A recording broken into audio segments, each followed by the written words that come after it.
প্রিয় ছাত্রছাত্রী, এই যে দেখছো অবজেক্টিভ জেনারেল নলেজ, এই বই থেকে প্রথমের দিকে দেখবে ইতিহাসের উপাদান একটি চ্যাপ্টার অধ্যায় 1। সেখান থেকে আমি পার্ট 1-এ দিয়েছি কিছু দূর 34 পর্যন্ত দিয়েছিলাম। আজকে 35 থেকে 52 পর্যন্ত পার্ট 2-তে ইতিহাসের কোশ্চেন এবং উত্তর। পরীক্ষার প্রশ্নগুলো দেখো খুব ইম্পর্টেন্ট, কারণ হাই লেভেলের কোশ্চেন সব WBCS, রেল, পিএসসি ক্লার্ক, সব ওগুলোতেই, সব WBCS, PSC, rail, NDA, SSC, CPO, সব উঁচু র্যাঙ্কের পরীক্ষাতে এই প্রশ্নগুলো এসেছিলো। পার্ট 2 শুরু করব। অধ্যায় 1 প্রথমের দিকে ইতিহাসের উপাদান, অধ্যায় 1 পার্ট 2। 35 নম্বর কোশ্চেন, 35 আর হচ্ছে 37, 35 থেকে 37 কোশ্চেনগুলো দেখো। তবে বলার আগে একটু বলতে চাই, যদি আমার ক্লাস প্রথম দেখো বা করো, প্রথম দেখছো, তাহলে অবশ্যই কমেন্ট বক্সে কমেন্ট করে পাঠাবে, লাইক করবে, শেয়ার করবে, পারলে সাবস্ক্রাইব করবে যদি ভালো লাগে। 35 থেকে 37, মিলিন্দ পনহ, নাগসেন আর মিলিন্দের মধ্যে বার্তালাপ হয়, সেই বইটার নাম হচ্ছে মিলিন্দ পনহ। এটি হচ্ছে একটি পালি গ্রন্থ। কি গ্রন্থ? পালি গ্রন্থ। বি নম্বর অ্যান্সার, পালি গ্রন্থ। 36 নম্বর, ভবভূতি হলেন একজন, উপরের সবগুলি, ভবভূতি হলেন একজন সংস্কৃত কবি, সংস্কৃত নাট্যকার, সংস্কৃত সাহিত্যিক। 36-এর ডি নম্বর, উপরের সবগুলি, ভবভূতি। 37 নম্বর, বুদ্ধচরিত কার লেখা? বুদ্ধচরিত অশ্বঘোষ। বুদ্ধচরিতকে বৌদ্ধ ধর্মের রামায়ণ বলা হয়। কি বলা হয়? রামায়ণ বলা হয়। অশ্বঘোষ, বসুমিত্র, নাগার্জুন কার রাজসভায় ছিল? কনিষ্কের রাজসভায়।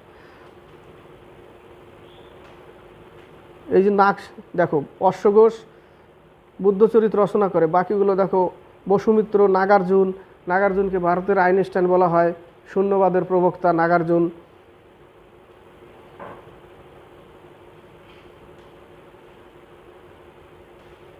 নাগসেন, মিলিন্দ পনহ, নাগসেন। 37-এর হচ্ছে সি নম্বর। এবার হচ্ছে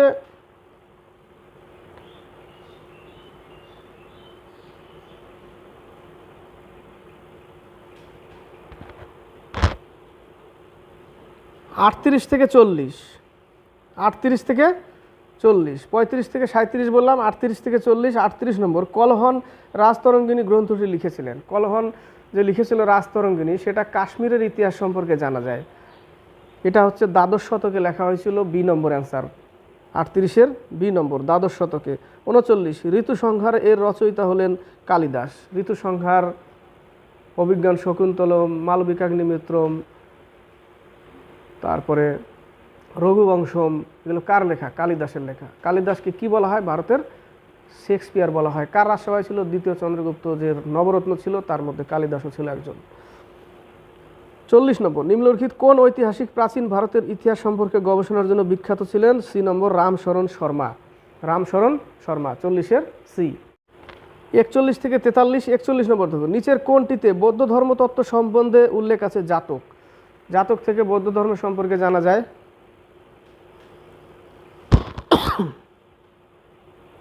41-এর এ। উপনিষদ সম্পর্কে বলি, 108টা উপনিষদ এর আগে বলেছিলাম, তার মধ্যে সবথেকে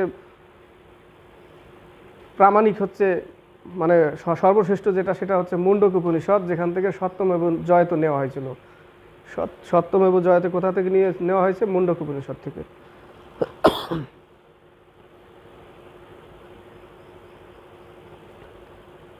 42, নিম্নোক্ত ব্যক্তিদের মধ্যে কে মিতাক্ষরা লিখেছিলেন? মিতাক্ষরা বিজ্ঞানেশ্বর। ডি নম্বর অ্যান্সার। মিতাক্ষরা হচ্ছে বিজ্ঞানেশ্বর। বিক্রমাঙ্ক দেবচরিত বিলহন। সি নম্বরে যে, সেটা হচ্ছে বিলহন। কি লিখেছিল? বিক্রমাঙ্ক দেবচরিত।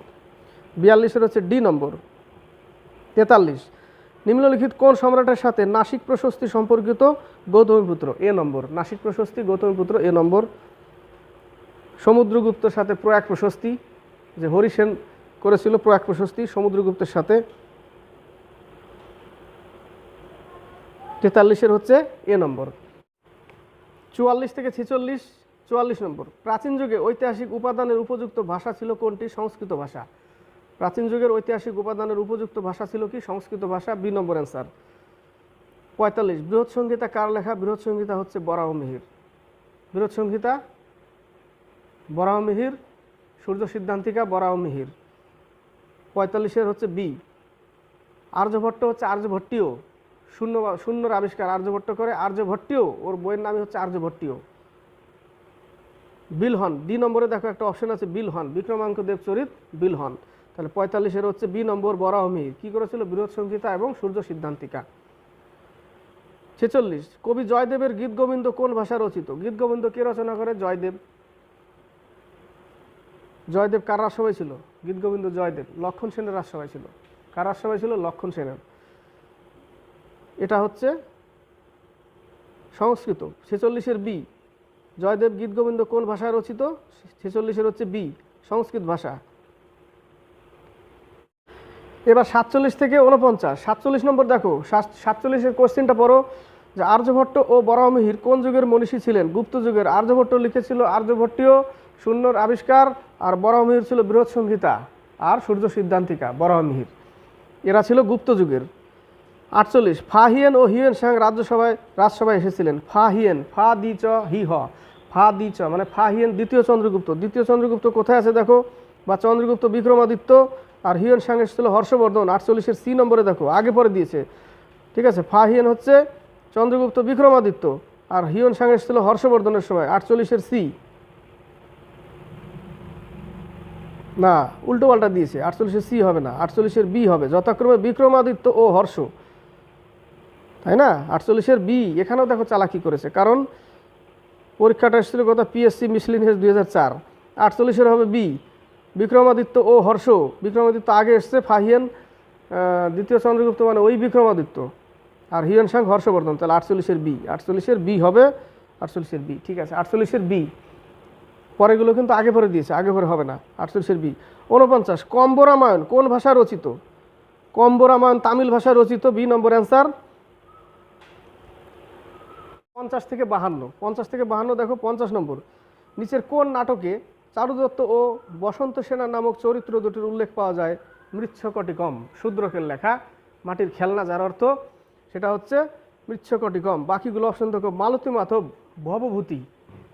ভবভূতি কি রচনা করেছিল? মালতী মাধব। আর বাকি দেখো, বি নম্বরে মালবিকাগ্নি মিত্র, এটা হচ্ছে কালিদাসের, আর স্বপ্ন বাসব দত্তা এটা হচ্ছে ভাসের লেখা। তাহলে 50 হচ্ছে সি নম্বর, মালতী মাধব ভবভূতি, মালবিকাগ্নি মিত্রম কালিদাস, স্বপ্ন বাসব দত্তা ভাস। 51 লিপির পাঠোদ্ধার অধ্যয়নকে কি বলা হয়? এটাকে বলা হয় ইপিগ্রাফি। লিপির পাঠোদ্ধারকে কি বলা হয়? ইপিগ্রাফি বলা হয়। আর কয়েন বা মুদ্রার অধ্যয়নকে কি বলা হয়? নিউমিসমেটিক। কি বলা হয়? নিউমিসমেটিক্স। এই 52 নম্বরের কোশ্চিনটায় দেখো, বিজ্ঞানসম্মত পদ্ধতিতে প্রাচীন মুদ্রা পরীক্ষা নিরীক্ষা করার পদ্ধতি হলো নিউমিসমেটিক্স, বি নম্বর অ্যান্সার। তো প্রিয় স্টুডেন্ট, ভালো লাগলে ক্লাস কেমন হলো কমেন্ট বক্সে কমেন্ট করে পাঠাবে। ভালো লাগলে অবশ্যই লাইক করবে, শেয়ার করবে, কমেন্ট বক্সে কমেন্ট করবে, পারলে সাবস্ক্রাইব করবে। আজকে এই পর্যন্তই, এটা শেষ হলো পার্ট 2, এরপরে অধ্যায় 2 শুরু হবে।